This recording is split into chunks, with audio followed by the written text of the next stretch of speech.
I'm Bob Smith. I've been responsible for leading Pfizer's global gene therapy business for the last 6.5 years. I'm also involved with ARM as a member of the board of directors and on the executive committee. And very pleased to be here and very impressed that not only do we have a packed stage, but we have a packed audience. So really looking forward to this discussion. And I'll turn it to Matthew and just have each of our panelists introduce themselves, and then we'll dive right into it. Good afternoon. My name is Matthew Durdy. I'm Chief Executive of the Cell and Gene Therapy Catapult. I apologize if I'm wincing because I cannot see anybody out there. I can only see bright lights. It's a slightly surreal experience. Anyway, Cell and Gene Therapy Catapult, for those that don't know it, is a company which reinvests all of its profits back into its mission, and its mission is to see a thriving cell and gene therapy industry delivering these amazing therapeutics to the world. And that talks to the scale of the ambition for where our industry is going.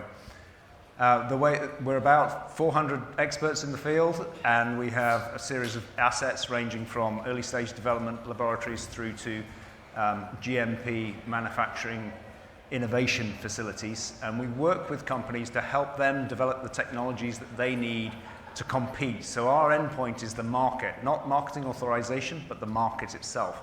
And we work with companies to get there. But everything that we do, actually, because of the nature of the industry that we are in, is about getting them through to the next level of funding, getting them through to the next funding raise. So we see a lot of what the market is expecting from them for the next raise. Hi everyone, I'm Amy DeRoss. I'm the president of Cell and Gene at CSafe, as well as a senior advisor at Frazier Healthcare Partners, where we are looking into all sorts of new search co-opportunities to help this industry thrive.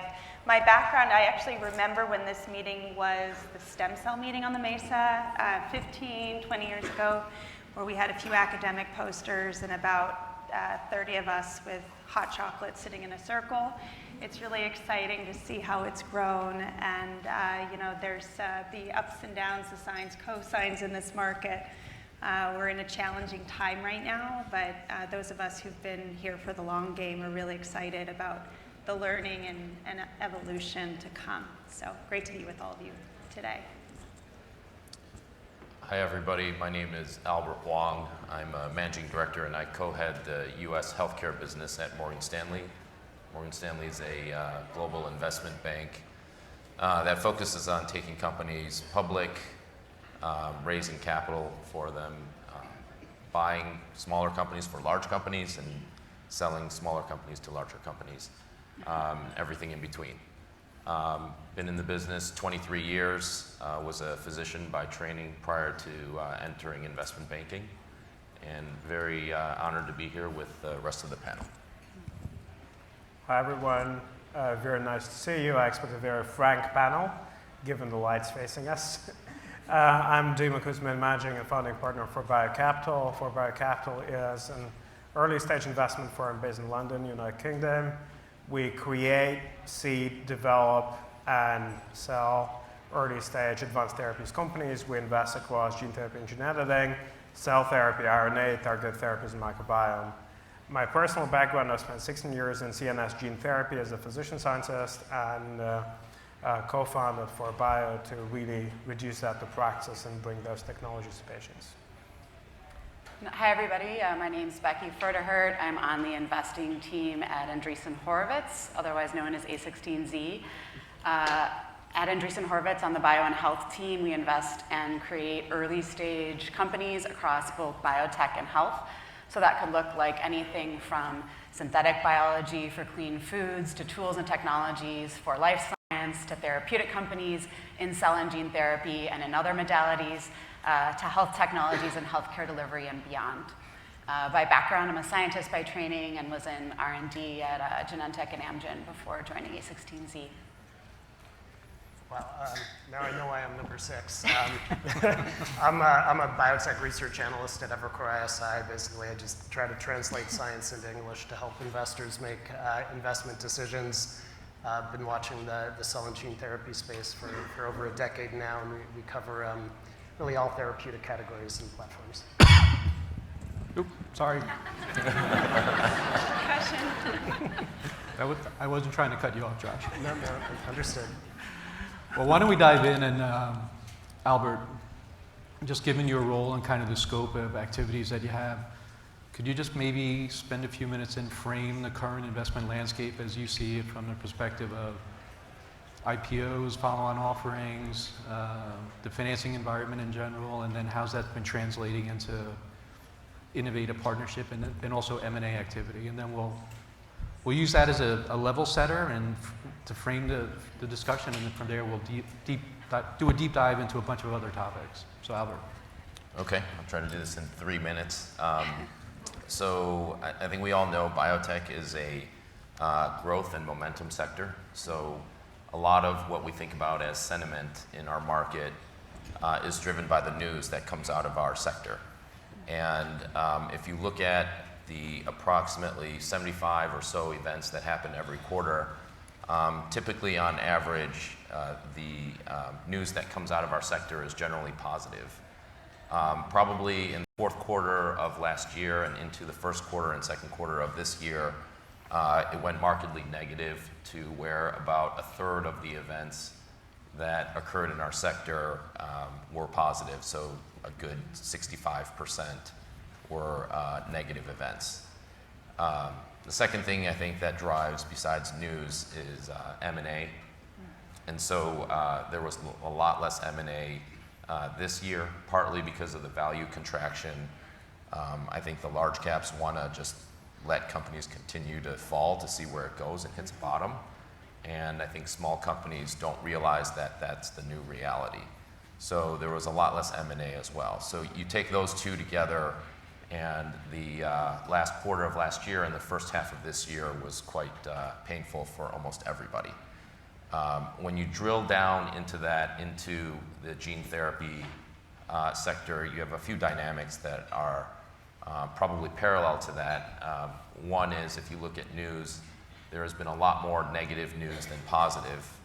We've all heard about manufacturing being a big black box when you get to that point, and so companies are rewarded for addressing manufacturing early. But if you look at the news over just even the past couple of years, there have been a lot of clinical holds, a lot of sudden patient deaths, M&A where patients have died or trials have not read out after acquisition, so the acquisitions did not pay off. And so a lot of that negative news has driven down the gene therapy sector, and we have not seen a lot of positive news to bring that back up the way we've started to see with the broader sector. On the M&A front, M&A has historically propped up gene therapy, but if you actually look at the trend of deals that have occurred since Avexis was close to an $8 billion deal. Spark was next at $4 billion, Prevail $2 billion. Then you had Nightstar and Gyroscope each at $800 million. So the trend was going down, and you can attribute that to either low-hanging fruit or just valuations have come down as people accepted the reality of what the post-approval market will look like. So I think those two trends have kept the gene therapy sector down. And for that reason, we've seen 0 IPOs out of granted, there's only been 9 this year in gene therapy. And in the follow-on world, not too many. I mean, there was Rocket and Legend, and Sarepta did a convert, but not too many beyond that. So I think it sets for quite a negative backdrop right now on the financing side. And from the M&A side, I think there's a bit of a wait and see given the manufacturing constraints and issues and some of the safety issues that we haven't seen turn around yet. Although that sounds very negative, this is a sector that has seen efficacy, and there are a lot of events that are on the come that could turn the sector around. Many have seen Sarepta has filed its BLA for an accelerated approval for its drug, which I think many are looking at as potentially being able to turn around the market, at least start that trend. So I think people have taken the first half of this year to really examine the companies that they like and have been following them. And when the sector does come back, the investors will have high conviction for those companies. Thanks, Howard. Josh, is there a glimmer of hope here to raise the optimism level in the room? Yeah, I mean, no doubt. I mean, it was obvious at the time that we were creating a little bit of a cell and gene therapy bubble that was going to need to contract, and that's what's happened. And it's dichotomized into haves and have-nots. And you know, it's when you're in that have-not camp, meaning your valuation is very low, it can be difficult to climb your way out of it. But at the end of the day, good data, good products will accomplish that goal. You know, the sector suffered from the reality that very few companies actually had a business model, right? And I think what might have been a business model on a one-off basis, right? We're going to do gene therapy. That's a great business model, right? Because if you're going to take that model and apply it to hundreds or even just dozens or handfuls of diseases, that actually can lead to a sustainable business model, right? Like Alnylam is on their way to accomplishing that with RNAi. But when you create hundreds of companies all planting their flags in different parts of the ground such that now very few companies have that ability to move beyond their lead assets because some other company has placed their flags across the therapeutic landscape, you know, you've lost that business model opportunity, and then the natural recovery from that is consolidation. Right? And we're starting to see a little bit of that happen. We saw Rocket acquire Renovacor as an example, and I assume we're going to see more consolidation. We had too many companies for really investors to handle or manage. There was just unbelievably easy and loose money sloshing around the system, funding almost anything. And we've learned some hard lessons about the world. Drug development, even with gene therapy, is not always easy. Targeting back-of-the-eye genetic diseases with gene therapy is not easy. Targeting CNS disorders with gene therapy is not easy. Like, we've learned a lot of hard lessons along the way, and hopefully every difficult lesson comes with a new iteration and a new approach to bring to patients. And so there's lots of exciting things happening in the world. You know, and there are things that are working very well. We've got, you know, Bluebird launching for beta thal and soon sickle, and then we've also got CRISPR and Vertex kind of on their heels, and we're going to have to figure all that out as, you know, these technologies collide. We've got great advances in hemophilia that are finally getting their ways to patients, dystrophic epidermolysis bullosa, et cetera. We're starting to see cell therapies start to show activity in solid tumors, which, you know, is a really important breakthrough for that part of the market. So, you know, the challenge is that, you know, that's what happens in a bubble, right? There are haves and there are have-nots, and we celebrate the haves and the winners, and we tend to forget about the have-nots. But, you know, there are challenges that they're going to have to navigate through, and that's biotech. You know, like, you have to celebrate all of it because we don't know who's going to win and who's going to lose, who's going to thrive and who's not going to thrive. You have to look at the whole of the industry and appreciate the value being brought to patients. So I will stop rambling. Great. Thanks, Josh. And maybe Becky, and I'll turn to Dima after your remarks, Becky, but when you think about this landscape that Albert and Josh has described, and you're in the early stage investing area, forming new companies, like, what gets you excited against that backdrop of why you're willing to invest, and what are the types of modalities and disease areas that you think are going to be the future winners in this kind of backdrop of haves and have-nots, as Josh described it? Yeah, so first of all, I'll just follow up and say that, and bring a view of optimism. I think that, you know, cell and gene therapy as a field obviously is younger than some of the other more traditional modalities, and so we're going through those ups and downs that many other fields have gone through, and fundamentally, I think it's not that different. We have a longer, maybe, time period that we need to wait in order to see the successes in multiple different areas, but fundamentally, this is, like you said, drug development is hard.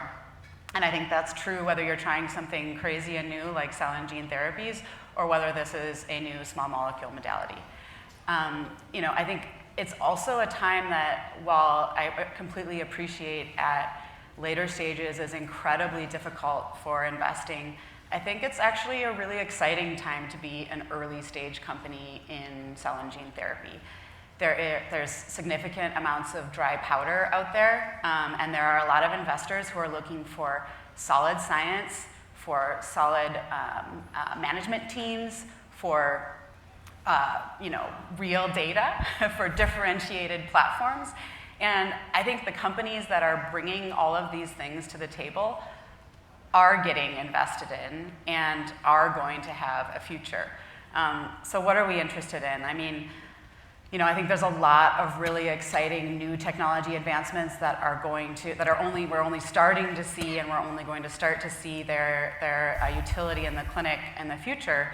But places like, for example, looking for precision applications within gene therapy. So what do I mean by that? I mean all of the amazing new companies who are developing delivery technologies that can reach tissues outside of just the liver, or even within the liver, that can reach cell types at higher levels, such that you can dose lower. I'm talking about companies that are looking at the ability to redose. I'm talking about companies that are building out, for example, new engineering approaches that allow you to regulate exactly what cell type the payload is expressed in, or, for example, regulate turn on and off payload expression with the turn of a switch, with the addition of a small molecule. So I think there's a lot of very exciting early stage advances in the gene therapy space. In addition, in cell therapy, there are a lot of companies that are taking a very exciting look at what's the next generation of chassis that would allow us to, for example, have this efficacy in solid tumors. iPSC-derived cell therapies, I think, it's very exciting what we're seeing in that area. We're going to see a lot of clinical data coming out from Fate. I know you mentioned the Verve and Beam product. I think seeing base editing in people and applications in common disease and not just rare. This is a really compelling time, and you all are doing this work. And I just want to bring optimism that there is support from investors, and there is a future. Thank you, Becky. And Dima, since the sun rises in Europe before it does here in California, how does things look from the European perspective?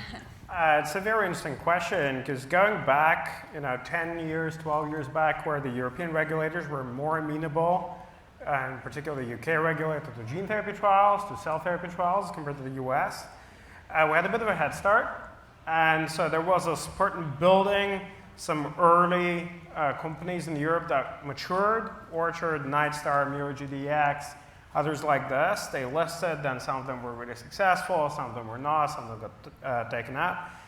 Now we are the first time really in the advanced therapy subsegment, and pretty much overall in biotech subsegment in Europe, where we have serial entrepreneurs.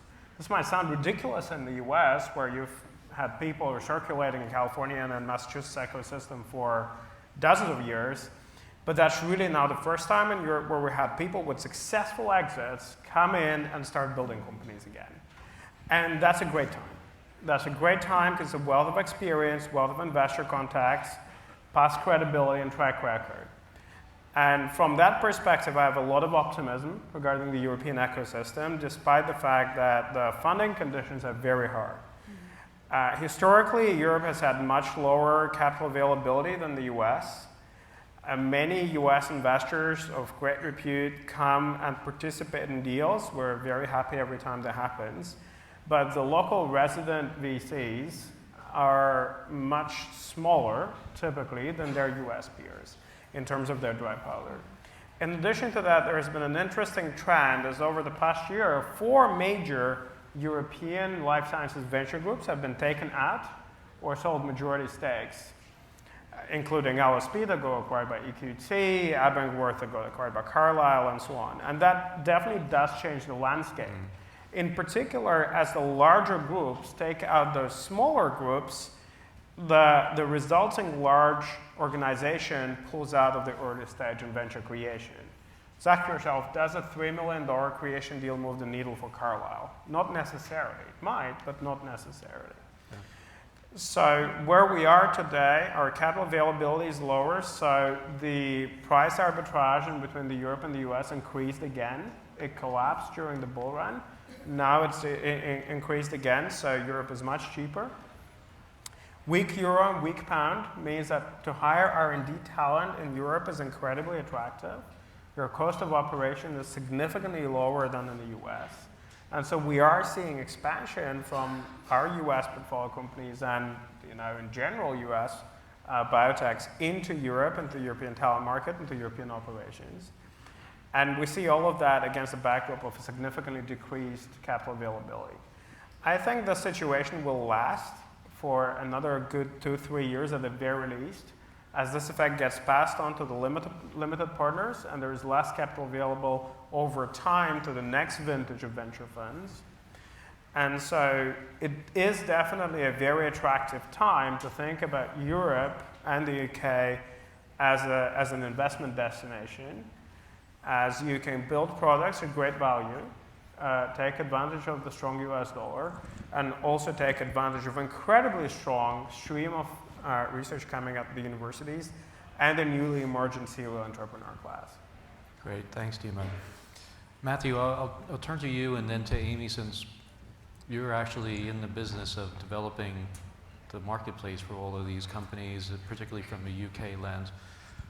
How does the current investment climate and some of the challenges and opportunities that Dima and Becky just described, how do you see that impacting on the strategic choices that the companies you're involved with are making, particularly about capital-intensive decisions? Sure. I'm going to touch on a couple of areas, if I may. The first one is at the early end. We have seen a lot of exuberance and investments going in that were probably a little bit too early with not quite the well-formed plans. And what happens when the cloud comes over? People run out of money, and that's what we've been seeing. That's shifted the whole curve to the right, and there's much more conservatism. It does mean, though, that the projects that are coming through, the things that are coming through now, are well-formed. They are robust, and that will start to reduce the volatility in terms of what comes through further down the line. And as Dima said, there's no shortage of good technologies emerging from the research sector. It's just that extra care that goes into making sure they're well prepared for the emergence, that I think is very positive, actually, going forwards. The second trend that I've seen, which is jumping forwards a bit when these companies are a little bit more well developed, is that a lot of the VC funds are now starting to say, you know what, we've got 4 companies with AAV products. We'll get asked to build a manufacturing facility, to develop, and also to develop a manufacturing platform of some sort. And actually the platforms, when you sit down and do the research and look at it, cost almost as much to maintain as the actual facilities themselves. So what the VCs are now starting to say is, well, 4 here, 3 here, 2 here, can we make these work together in a much more sensible way? So you're talking about getting combined platforms, which also means that people are being much more rigorous about the way they view IP, because you've got to make a differentiation between the IP that gives you a competitive advantage and the IP that you should be sharing in order to give you a cost advantage. And I think that's a really positive development that we're seeing coming through, driven by the investors themselves.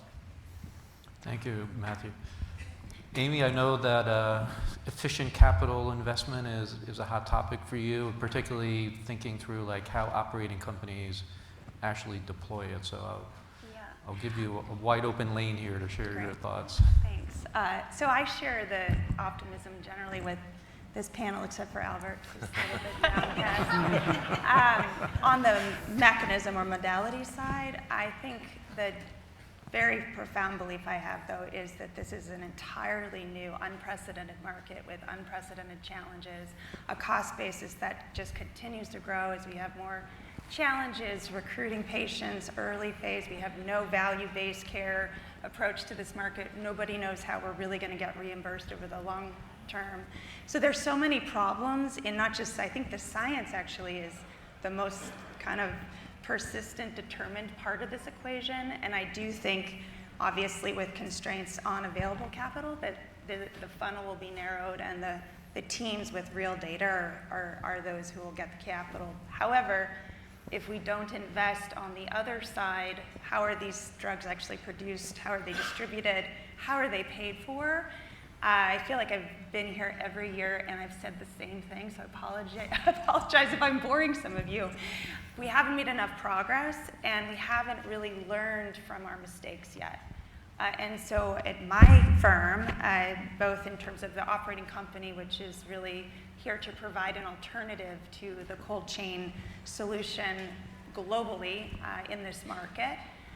Also on the funding side, we have a VC fund that just funds therapeutics, and then we have a growth buyout fund that really looks to consume those therapeutics and then with really efficient capital, take more mature assets that are then trained to this market, to the very unique challenges that this market presents. So I think there's a huge opportunity in a downshift in a market like this to separate wheat from chaff therapeutically, and then also on the tools and manufacturing, production, delivery. We've got to get the payers to the table. We're not going to do it on our own. No one part of the ecosystem is going to be successful. But again, the whole picture is generally positive. We got to start taking some wins down and then really demonstrating them, replicating them. And I do think the folks who are really determined in this market are going to win. This is a window for winning if you're really up for the challenge, because it's never going to be easy in this market, not even 50 years from now. Hopefully easier, but not easy.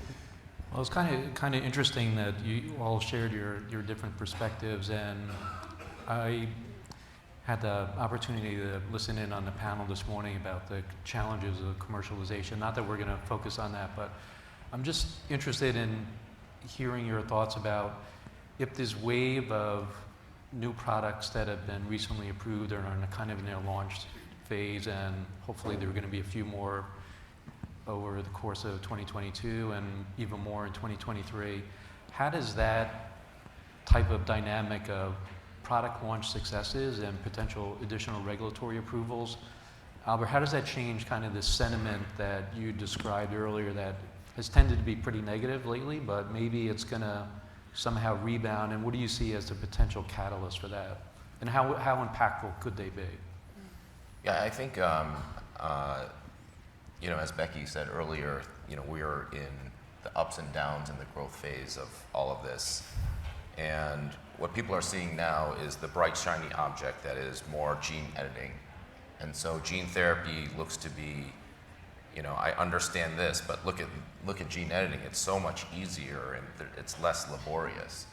But what people don't realize is that most of that stuff is in preclinical relative to gene therapy, which is almost, there are a lot of products that are going to come to market. And so what happens when you have a curative therapy is you take all the prevalence away, and so gene therapy ends up actually potentially being the winner here. Now, this is a scenario of many, but it's something that I think people don't really know how to predict, because Wall Street has a very hard time predicting probability of success of these things, because randomly somebody will die and you don't know why, or the regulators will find some foot fault in your filing. And then there's the durability of the asset itself. How long does the product last, and then do you even get reimbursed for it? So all of these variables none of us have dealt with in the past. So you're going to see Wall Street unable to project this, and that's whenever there's that uncertainty, there's that discounting. And so I think this is the issue with gene therapy right now, is you have the pie in the sky, or the promise of gene editing that there are no problems because it's so early, and there you have the unpredictability of what's going to happen when you actually have to market these things. And so that's why we're kind of in this lull right now. And so I would say that for all the companies out here that are looking to do the next financing, and whether it's with Andreessen Horowitz or 4Bio or anybody, look for the investors who are going to be with you long term and have deep pockets, because those guys that are investing in you are going to have to invest in you in future rounds. So you're going to see guys that look at your existing syndicate of investors or your existing investors and say, well, I know these 3 or 4 guys are short term, or they were fast money, or maybe they're early stage VC only and don't invest in later rounds. In which case, the next time you do a financing, everybody's going to get diluted down, And the guys that actually are long-term are going to have to pony up a lot more. So what you need to do is find investors that are going to be with you for the next 2 or 3 rounds, because it's such a capital-intensive field. And that's really how you're going to be able to drive through all of the uncertainties of the clinical, the regulatory, and then the marketing. So. Yeah, and maybe to follow up on that, not only look for investors who have deep pockets and have a long-term view to follow you, but also have relationships with other syndicate members that they can bring in and are able to introduce you to those folks early on, because I think we are seeing, even at the earliest of stages, that syndication is more and more important. You used to see seed rounds done, with a single investor, and more we're leaning in on, close friends and syndicate members that we know are going to be in there for the long haul, because these companies are going to require massive amounts of capital and investors who are willing to be patient. And I would add to that, the knee-jerk response to a downturn is to raise less. Because you think, okay, the capital availability is low, so I'll make do with 5 million instead of 10, and I'll do this validation up to my pre-IND meeting, and that's going to be positive, and then I'll raise another 10, and so on and so on. That is absolutely 180 degrees away from the truth, right? In a downturn, you need more. Whatever capital you can secure today from a strong syndicate that will last you into 25, 26, 27, that is what you need to do. Any seed round that is being raised now should be raised for at least 3 years in my book. Because otherwise you're backing on 2 things at the same time. A, market conditions improving, which is very far away from certain. And 2, you yourself having no delays, hitting no snags, and let's face that is just not realistic when you're raising a seed round. So you really have to build way more checks and balances and leeway in your operating plan and your raise in today's market, really planning for the worst on both sides.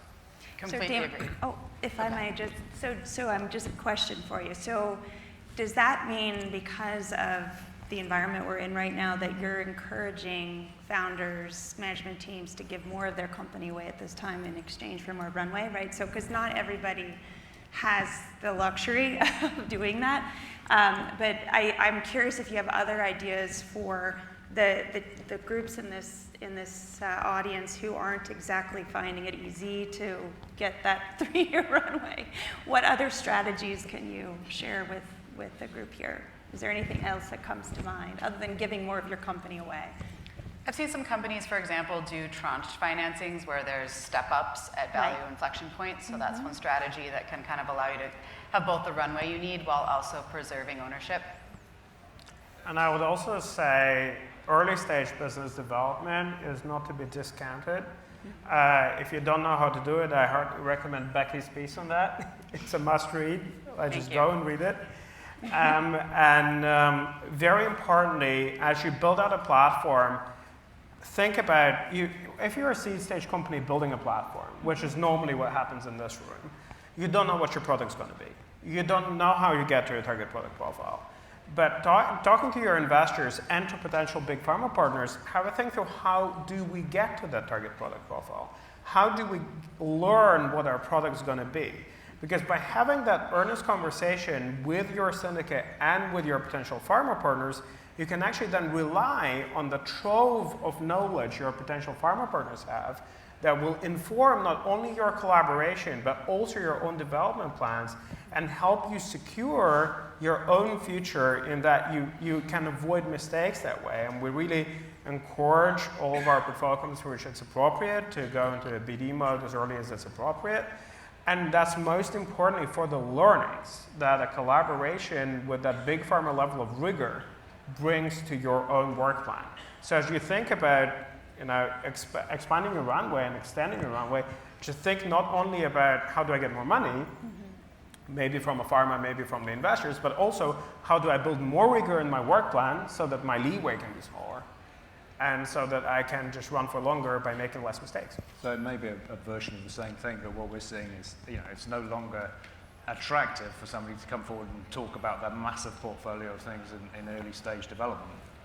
The conversation is about, these are my ones that I've done the deep dive on, and this is the plan that we've got to move forward with them. Well, thank you for sharing the private side company version of it. Josh, I'm just curious, when you work with your investors, how are they looking at the runway for the public companies? And I was also just kind of my anecdotal observation from some of the company presentations today that quite a few of them landed on their last slide and we have X amount of cash to get to Y runway. How do you see the public market in the same financing environment? The public markets are surprisingly healthy in the chaos of the contraction of the industry, in the sense that companies that have good data are able to raise significant sums of capital to continue their development and move into commercialization mode potentially. Companies that don't have good data struggle, and you kind of need that. I mean, that is what makes for a healthy biotech sector, and we didn't have that for like 5 years, either because everything was going up into frothy valuation territory. It was hard to get much frothier even with clinical data because the valuations were assuming so much. And then you went through like 9 months of like everything going down and companies unable to raise capital in the public markets. And so that's actually really encouraging. Rocket had a very good data update for their Danon syndrome gene therapy program, and there's a decent amount of capital to continue to fund that program. I think you mentioned Sarepta was able to raise cash, and it just kind of gets back to the haves and the have-nots. And there is the challenge for the have-nots who actually do have good technology, and they're caught in that black hole of valuation that's very difficult to escape. And there are some of those that they'll have to figure their way forward, either through partnerships or dilutive capital or other forms of expensive non-dilutive capital. But overall, I haven't been this optimistic for the sector in a while, and that the healthiness of the public markets is an absolute requisite for the IPO window to open back up, because you can't IPO a company when the secondary market's shut. That doesn't work. There is a big traffic jam of companies that we did create over the past 5 bubbly years of funding almost anything, and it's going to take time to work through some of those traffic jams, but it is happening. They're sorting themselves out with data, and so we've kind of not entirely pivoted away from platform as investment frameworks to products, but there's definitely that perceptible shift to being much more product oriented.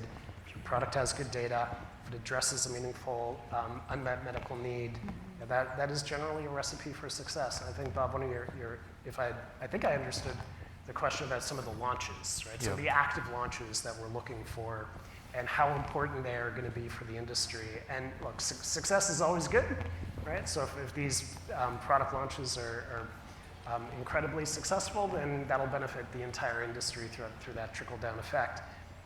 If they're not so robust, though, that's biotech too, right? Like, once you get to the starting point, which is after all the clinical development and regulatory gauntlet that you have to get to just to get to the starting point, the reality is that most products don't succeed commercially, right? And if we use that as the litmus for the entire sector, biotech would have gone away 25 years ago, right? Because that's always been a phenomenon that we struggle with and understand through, right? If, just as an example, we're all excited for a hemophilia gene therapy launch, but if it runs into a headwind because there's a gold standard of care that patients can inject themselves with subcutaneously once a month, and the community just wasn't ready for something so transformational, well, okay, that's a lesson learned that's very specific to that setting.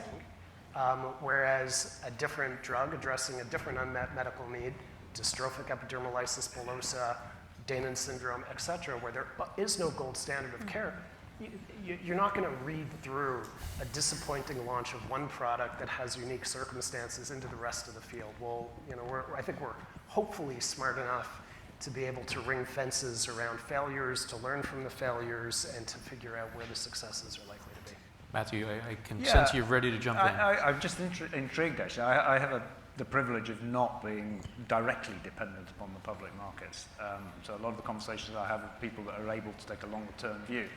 And as you start, and you've heard it a few times, I've heard it a few times today, where people are starting to talk about not necessarily high prevalence, but higher prevalence coming through, and we're talking about competition with lots of companies chasing the same therapeutic indications. And the conversations that I end up getting involved with are, what does the longer term future look like in terms of competition? And talking about your model, and then questions being asked about, cost of goods and the likes. Are you seeing those conversations coming through into the public markets, or is that just too far down the road? Everybody's just, let's just get to the next data point.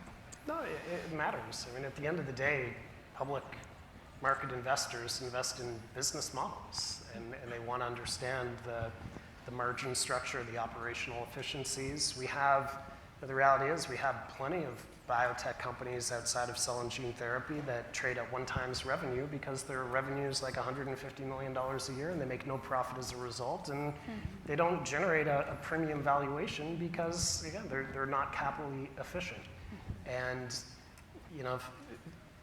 we're always attuned to that, to all those moving parts, because we're trying to value the entire life cycle of these companies, oftentimes from the impossible starting point of preclinical data, and we're trying to capture the entire cycle of that company, including the competitive dynamics, what they're going to be able to do to innovate, the capital efficiency, returning capital to shareholders, which kind of does matter if you want the industry to be investable beyond Ph.D. investment vehicles that represent a very small piece of the market. We need to make sure that the sector is healthy from a more general investor, cash flow or money-oriented perspective, which isn't always the most pleasant aspect to introduce, but it keeps money flowing in to the group. And so it's a relevant consideration. We're always thinking of it. Sometimes more, sometimes less. I was just thinking, in addition to those kind of commercial inflection points and maybe some of the clinical ones, what's your expectations? And maybe I'll turn to Dima and Becky on this, since you guys are at more of the cutting edge, early stage science. As Albert described, what's the next shiny object? When I kind of look at the space, and we started investing in what I call classic gene therapy, which was gene addition through viral mediated delivery, and we've now branched significantly into other platforms and modalities, including non-viral delivery. Is there some small set of things that you guys are getting really excited about that could kind of not just be an incremental step forward, but more of a quantum step advance beyond what we're currently seeing? And I know we've talked a little bit about gene editing and base editing, prime editing, but are there things that really get you guys excited about, wow, this is an area where we could really see another significant breakthrough event? I'll go first. Go ahead. So I'll echo some of Becky's comments, actually. Precision control of genetic circuits, metabolic circuits, neural circuits in the brain, by doing multiplexing control elements. So regulated promoters, regulated termination, other ways to read the cell context dependencies, really targeted delivery mechanism, be there non-viral delivery or viral delivery, as appropriate for that part of the body, that nature of that tissue. These are we really will depend on these, most importantly for gene editing and base editing. Because the problem with the first generation gene editing platform is it's all being done either ex vivo, which is being very successful, or in vivo in easily bioavailable, easily defined tissues.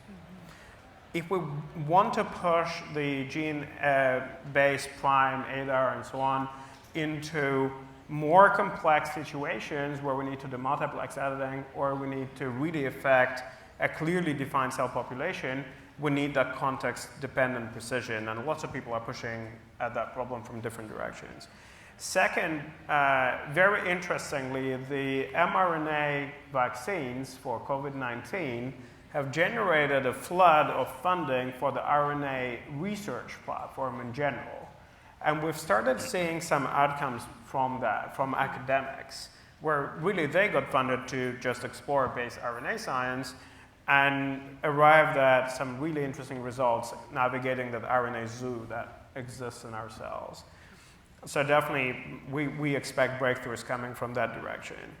And then thirdly, as we tackle with cell therapy, and more specifically cell therapy in solid tumors, we're in a very interesting situation right now where a whole bunch of innate cell technologies now, lots of NK companies, gamma deltas, coming to the brink of clinical validation with the recent Nkarta data, with lots of Fate data, and then the fast challengers behind them.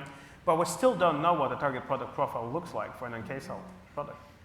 And the same applies for gamma delta.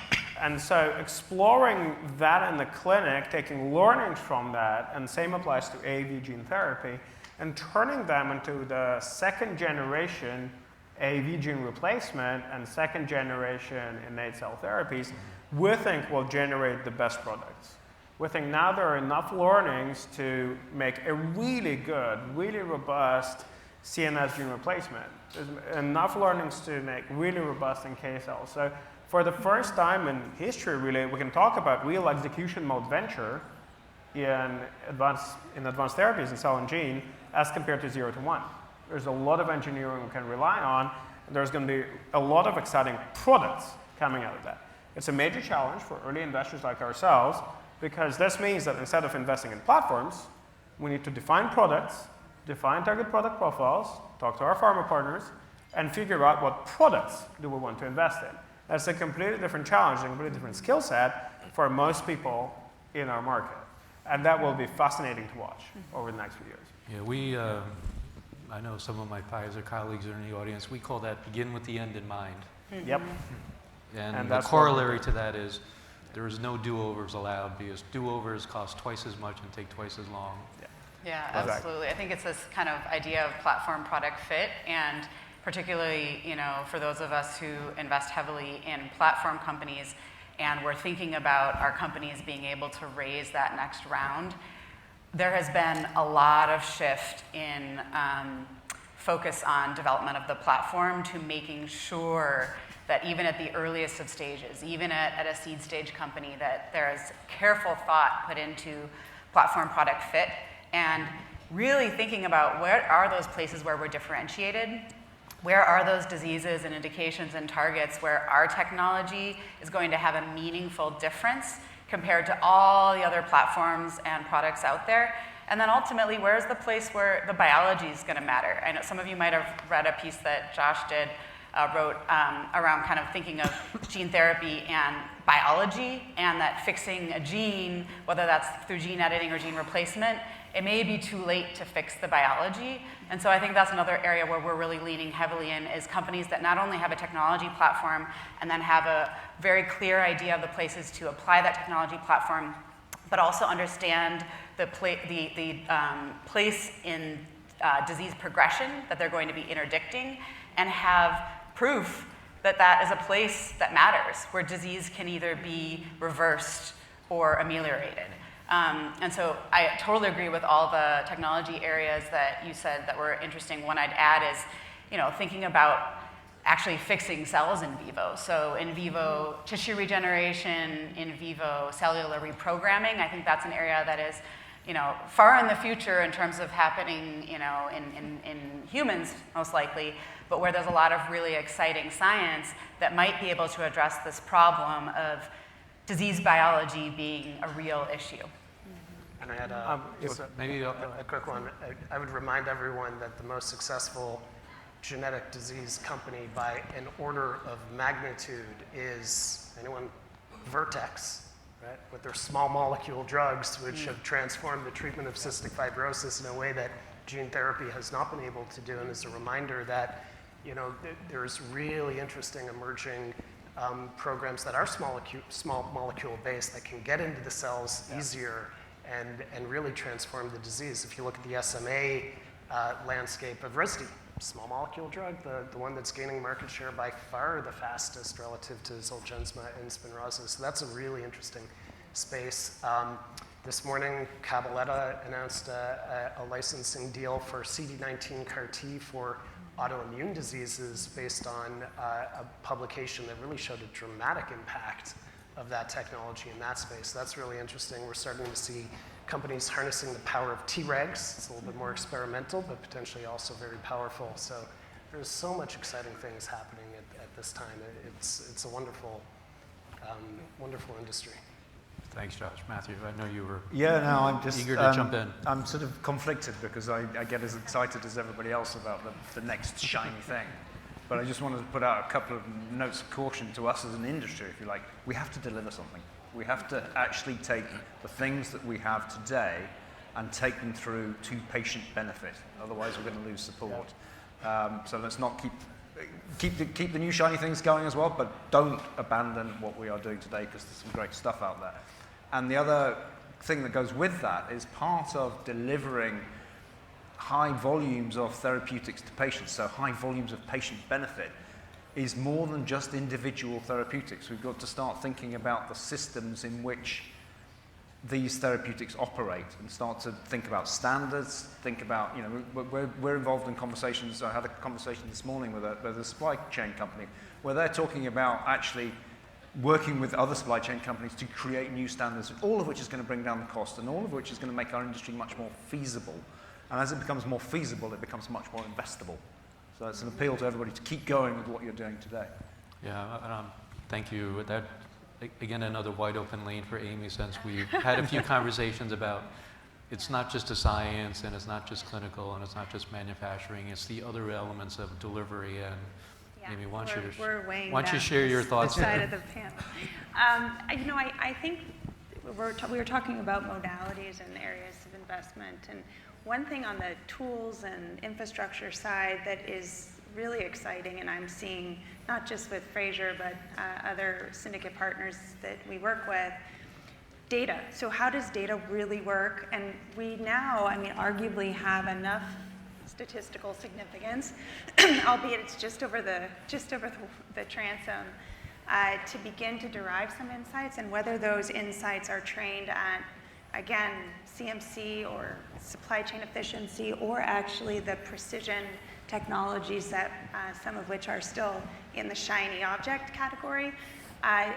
Again, showing a couple very easy, easy in the sense that you're abstracting all of the complexity, but a repeatable, scalable use case in the data side on tools.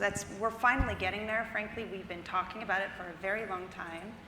And we're seeing some extremely smart teams. It is often the teams that have come in as fast followers, not necessarily all the prime movers, maybe paired with some successful entrepreneurs who are back to, again, apply their learnings in this field. Because, again, this field is very specific. But I think that is an opportunity now. So for teams that are coming in and leveraging the learnings thus far, but really showing a very data-driven approach to how we begin to take some of these cogs down and get standards in place. Frankly, we need to inform the standards. We don't even have enough kind of consensus, with a few exceptions, but we don't even have enough consensus on what the standards should be in many cases. So using some data, and the teams that come in now are going to get funded well, who can really show those use cases and apply them specifically. We're kind of winding down to our time, and I want to just allow the last few minutes for any questions from the audience. But panelists, any other thoughts that you want to share before we turn it over to the audience to ask their questions? All right. I have a hard time seeing back there, so ARM team, if I see one hand up over here on my right. Sorry, those are really bright lights.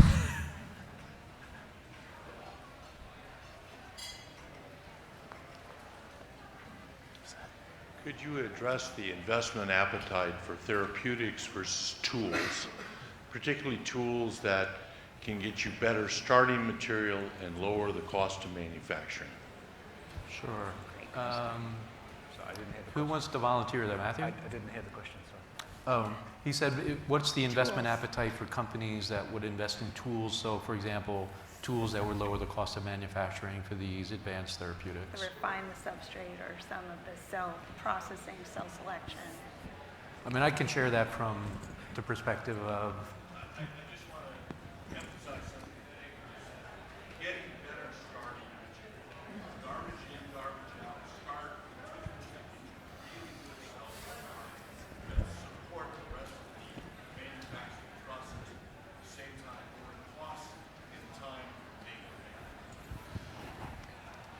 Sounds great. Where's So the it's undoubtedly the right thing to do. Amy's willing to invest. Do you have a good idea? So I'll say, echoing something that Josh had said, it all depends on the business model at the end of the day. And that's where sometimes it's difficult to invest in some of these tool companies, even if scientifically it's very compelling. When you look at their long-term business model and the percentage of the total value that they're going to be able to capture, sometimes it makes it difficult as an investment. Yeah, I was going to say something quite similar, which is it's the right thing to do, but the question is, can you get it into the marketplace? And actually, I think what we're seeing now, or I think I'm seeing anyway, is that there are some big players in tools and technologies and support and supply chain, and actually we need their clout to bring across some degree of integration of these tools universally. There's no point in just doing it in one therapeutic, because you need to get it across the whole industry.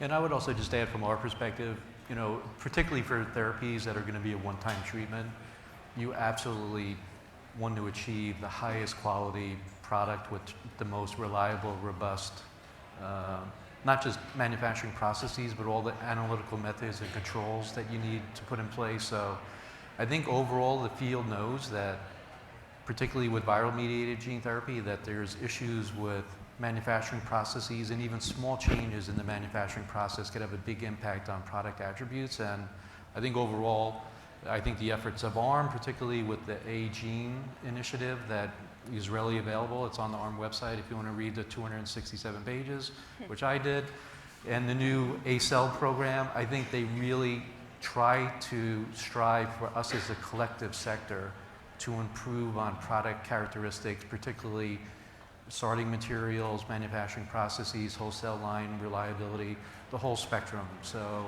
you raise an excellent point, and I think every company is probably doing it incrementally in certain ways, but if we have a more robust, standardized way, as Amy described, I think that's where collectively we'll kind of shift the curve up in terms of quality and the shift down in terms of cost. All right, we have 2 minutes left. Any other questions? Sure. So Can you talk into the cube? Can you hear me? Yes. So I am with ARM. I'm the new analytics and data manager.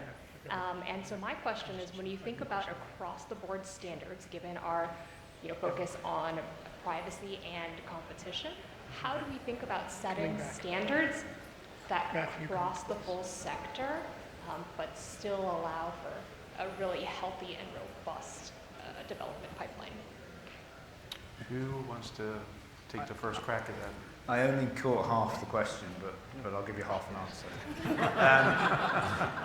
And that is that differentiation between, it's about understanding as an industry the places where we need to work together, and understanding where the source of our differentiation is and our ability to extract value, and reducing the cost through looking at the standards, but maintaining distinct defensible products and IP. And I think pushing that ratio is really important because the stakes are so high. Because we haven't made a market here, as you're hearing. There's a lot of excitement, but we haven't made a market yet. And so if you can, float boats, I think obviously there's always going to be a category of what's truly proprietary, and when processes product, that is sacrosanct. But, however, if you can't even get out the door because whatever the standards may be, you're not actually making a market, it's sort of all for naught. So I would just encourage teams to be more aggressive on what is not proprietary in their product delivery or process and manufacturing in particular. All right, we have hit 0 on the clock, so I just want to personally thank the panelists for all of their excellent insights and their willingness to share their thoughts, and to the audience, thank you.